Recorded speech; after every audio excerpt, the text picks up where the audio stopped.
G'day YouTubers, I've been asked by Stardust300 to do a gecko care video for you, so I'll try and keep it pretty straightforward and let you know what you need to know about keeping a Nephoris levis levis or a Nephoris amii, which are the smooth and the Centralian rough knob-tailed geckos. So, these geckos are endemic to the middle of Australia, so first thing you need to do is give them some red desert sand, preferably pasteurized, from a pet shop would be the best idea, because then you know it doesn't have anything nasty in it, no organic matter, other animals that you don't want in with your geckos. You might grab some sand from the ground, it could have some pests in it, some mites, I don't know. So it's best to just get it from the pet shop. Now I've got here one of my Centralian rough knob-tailed geckos. It's actually my biggest.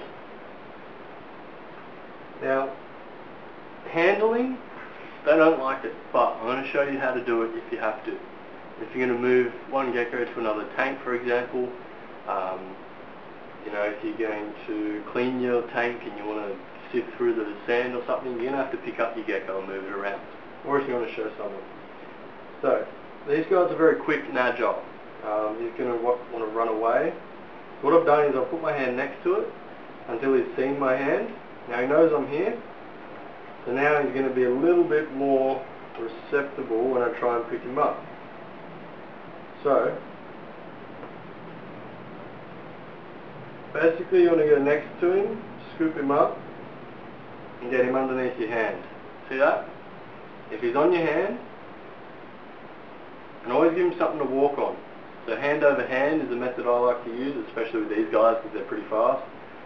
Always keep them in your sight, always keep them low to the ground, and always slow movements, alright? Never quick movements with geckos. They get freaked out by fast movement, like wow. They get totally scared out by that, alright? So nice slow movements, hand under hand, and they'll sort of run from one hand to the other if he's in the running mood. This guy's not, so he's just happy to sit on my hand. And yeah, always keep it low to the ground. The reason being, if you drop it, it's only got a short distance to fall, so it won't hurt your gecko. So, now I've got him moved out of his enclosure, his little hiding hole. Oh, that's the other thing. You need to set up a hiding hole. Something bigger than the gecko, so that they can grow into the space and they don't feel all claustrophobic, because I think that might stunt the growth of them. Not too sure about that one. But I like to give them a bit more room in the hiding holes than normal.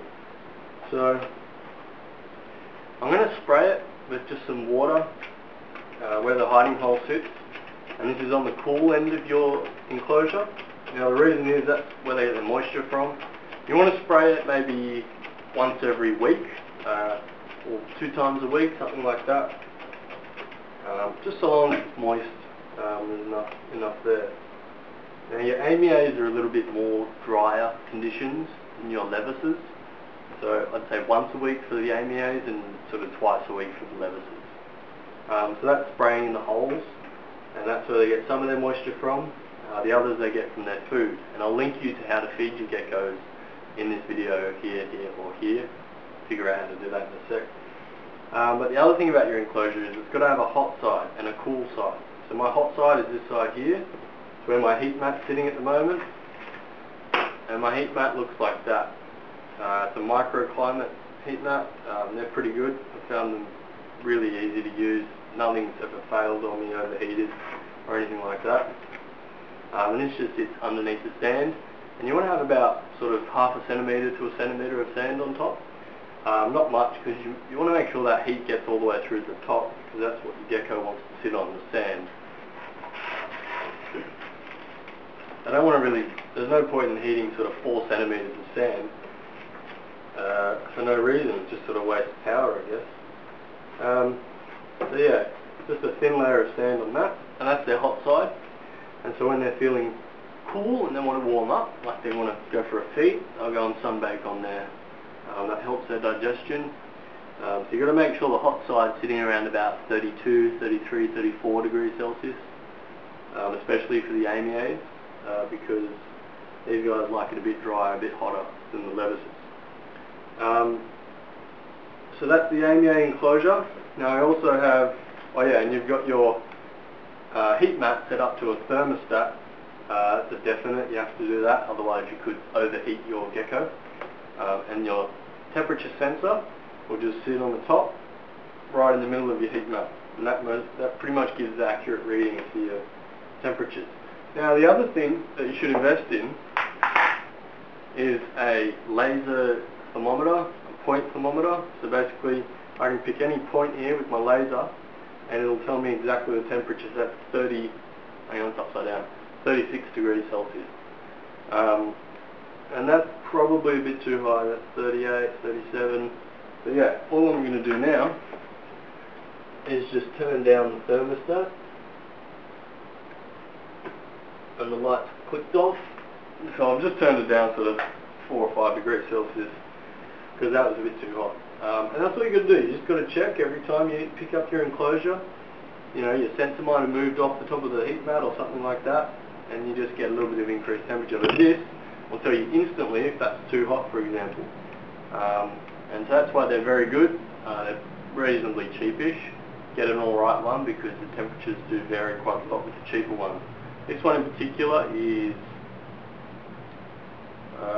infrared thermometer IR77L. So yeah, not too bad. Good purchase.